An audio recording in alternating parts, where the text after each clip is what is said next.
I'm a little nervous talking about this topic because it is a sensitive one, but I've been thinking about it for quite some time now. So let's talk about the toxic feminine energy. Pretty heavy words, but hear me out. Hi, guys, welcome to Overthinking This. My name is Ocean, and on this podcast, I talk about things that I overthink about. And I've been overthinking about this whole conversation around feminine energy, masculine energy, and how it at one point of my life affected me very negatively. And I'm just sharing my personal experience. अब हर इंसान के अंदर एक feminine energy होती है, masculine energy होती है, and the amount of what energy we have differs person to person, and it also varies in situations. Like you in a certain relationship or equation, your feminine energy might be high. In other aspect of your life, your masculine energy might be high. That is how it works. But I think there are certain canon events that happen to every young girl at least once in her lifetime. It happens either when you are in a relationship or you're going through some relationship problems, or something emotionally heavy happened, something passion or work related, or maybe like something like friendship breakups or something like that. You end up on the whole self-care, growth, development side of the internet, where there are a bunch of female creators who talk about like self-love, growth, development. They teach women about relationships and careers and things like that. And let me just clarify, amazing content, amazing creators. I myself watch a lot of these creators. I myself have gained a lot of perspective from these creators, and I know a lot of women who follow these creators. My only problem is with one aspect of this content, which I will give them the benefit of doubt. Maybe it was years ago and now the thought process has changed, but it still continues to affect people negatively, at least from my perspective. And that is this whole conversation around the feminine energy. You choose the energy you want to be in, you choose how you want to operate. But sometimes I would watch this content and it would make me feel like if you're not in your feminine energy, then you're not woman enough. And let me explain what I mean. To them, feminine energy was receiving things, being provided for, being looked after. And one, it's confusing. That's a really confusing definition, because what does that mean? In practical terms, what does that really mean? So you're telling me that a woman who does not have someone to look after her or provide for her is not feminine enough, and thus she's not woman enough? And then it was taken a step further with things like relationships, where it's like you never pay for a man, never buy a man a gift. You are struggling in life because you're not in your feminine energy.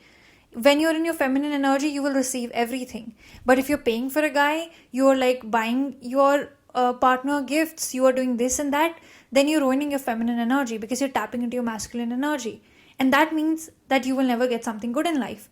And that can be such a weird place to put a young girl in, because so you're telling a young girl that she should never like do anything for a man, or else she's messing up her own life and she's not woman enough. And then it gives you thoughts like, oh, a man has to constantly worship me, has to kiss the path I walk on, has to buy me 1,000 bouquet flowers, go all out for me, or else I'm not in my feminine energy and I'm not being the ideal woman, and I don't have the ideal relationship, or I don't have the ideal life. It becomes so extreme that at one point I think you don't even want these things in a relationship because you want them. You want them because you want to feel feminine enough, because you want to compete with everyone on the internet to show them that, yeah, your relationship is also the ideal relationship. Now, here's the thing, right? There's nothing wrong with having these thoughts individually. Like if someone believes that I want to be in a relationship where a man worships me, sure. Okay, if that works for you. But then to say that, oh, if you don't have the similar thought, then you're not woman enough, then you're not feminine enough, then you are like not doing the right thing, you don't have the ideal relationship, is wrong. I don't think these standards can define what the ideal relationship is. And my point of having this conversation is not to judge anyone or criticize anyone.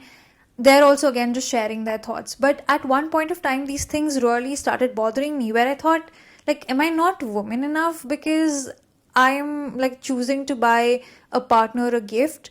Or like the reason why I'm not receiving things is because I'm not in my feminine energy. But then how do I get into my feminine energy? And the way these things are being constructed, ऐसा लग रहा है that how much feminine energy I have depends on how a man is treating me.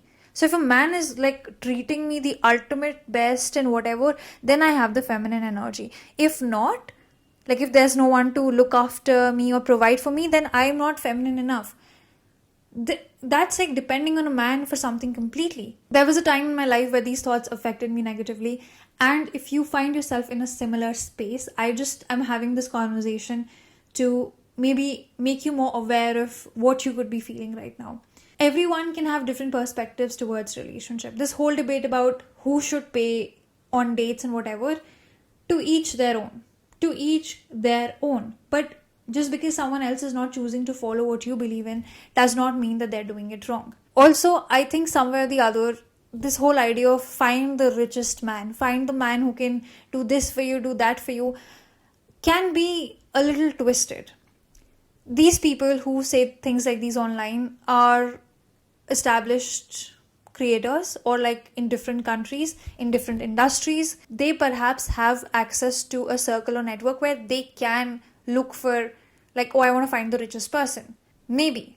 But let's say you are studying in DU. तुम एक first year के student हो इन DU.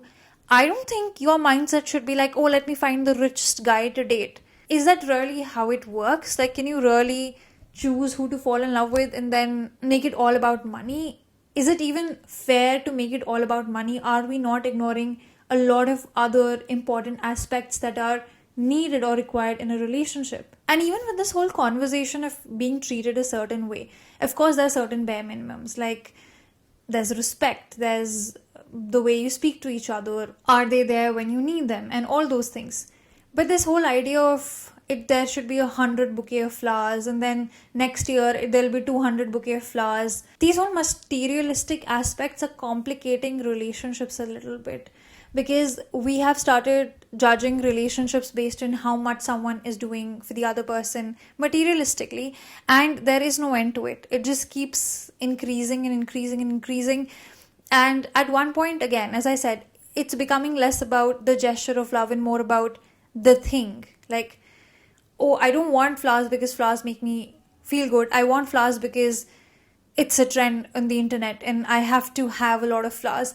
But again, like, to each their own. Like, if you want that, sure. I'm just saying that just tap in a little bit to see, do you really want it, or are you just being influenced by the internet? And I say that as someone who personally has been influenced with these thoughts.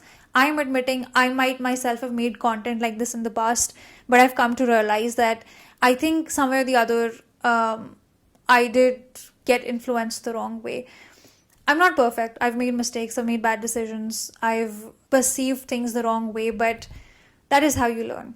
So if you guys have like a different thought process to share, please do. I'm just sharing my thoughts. Like, this is just like an open forum for debate. Please feel free to disagree if you have to in the comments. There's also another aspect that I wanted to talk about, and that is the internet trends. So lately, things like, oh, Pookie, or girl math, or I turn my brain off when I'm around my partner, things like these are being heavily criticized. Initially, when they were trending, or they were becoming a trend, everyone participated. I'm sure I myself have used a girl math somewhere or the other, but I don't know what it is about the internet. Anything that has like feminine energy associated to it, or like the word girl associated to it, it just becomes negative somehow. But I also see the point. Like, now girl math, people are not very fond of that statement, because somehow we made it all about how women are terrible at finance, and they will like just buy things for the sake of it, which is a really wrong idea to spread around. The whole thing about, oh, I switch my brain off when I'm around my partner, and then he is the in charge, he takes care of everything. I think in relationships, it's just natural for both the partners, regardless of your gender and like sexual orientation, to feel more comfortable with each other. I think it happens to everyone, where you feel a little more relaxed around each other. So it doesn't really have to be a woman sort of a thing. But one trend that annoys and pisses me off is when creators make content around, oh, a guy जो बात बात पे group छोड़ देता है, और a guy जो छोटी छोटी बात पे नाराज हो जाता है, and then they start acting like women and in an extremely exaggerated manner. What are you trying to say? So अगर एक लड़का ग्रुप छोड़ देता है बात बात पे, या बात बात पे नाराज हो जाता है, he is then a woman, and that is supposed to be an insult. Can we retire these narratives already? What's wrong with a guy leaving a group of baat baat pe naraz hone pe? And then why are we like dragging women into it? What's happening? Or when people make content around, आजकल तो लड़के इतने लड़की हो गए relationships में, उन्हें तो प्रिंसेस ट्रीटमेंट चाहिए, उन्हें तो ये चाहिए वो चाहिए. Listen, if you want to say that these days guys have become too emotional, say that. Don't say कि लड़की हो गई है.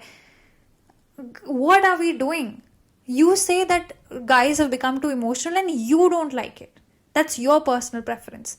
Personally, I like a man who's emotional and expressive. Because I would rather have a guy who comes up to me and says, hey, like, this something you did or something you said, मुझे अच्छा नहीं लगा. Can we figure out a way to fix it? Can you do something to make me feel better? I would rather have that than a man who bottles up his feelings or acts like an avoidant or does not know how to express and then gets frustrated and acts out. I would rather be with a guy who expresses his needs and desires in a relationship instead of a guy who keeps bottling up his needs and then gets frustrated because everything feels one-sided. My point being that if you think that men are doing something that you are not liking, then stop calling them women as an insult. Stop acting like women as an insult.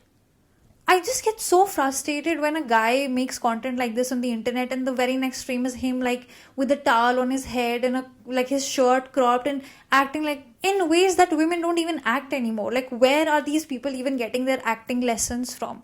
And even for women out there, like if you're not happy with what men are doing, expand your vocabulary instead of calling them women. Wow, I think I got really worked up there. Whew, let me calm down. Anyway, I hope you guys see where I'm coming from. You see my point. And again, I'm fully up for like a conversation. Please disagree if you want. Please tell me if you think of something differently. I'm not delivering absolute facts here. That's not my job, neither my point. I'm just sharing things that I've been overthinking about, and I love to have a conversation. Thank you so much for listening. I would love it if you guys subscribe, follow. I'm really happy with how our little community is growing. And please leave a comment, like, a review. I love reading your reviews. Also, if you're watching it on YouTube, please tell me how the video looks. Last time, one of you commented that I should do something about the lighting. So I tried switching locations and just tell me, like, do you think the lighting is better here? And that's it for today. Thank you so much for watching. Thank you so much for being here. I'll see you super soon. Chalo. Bye.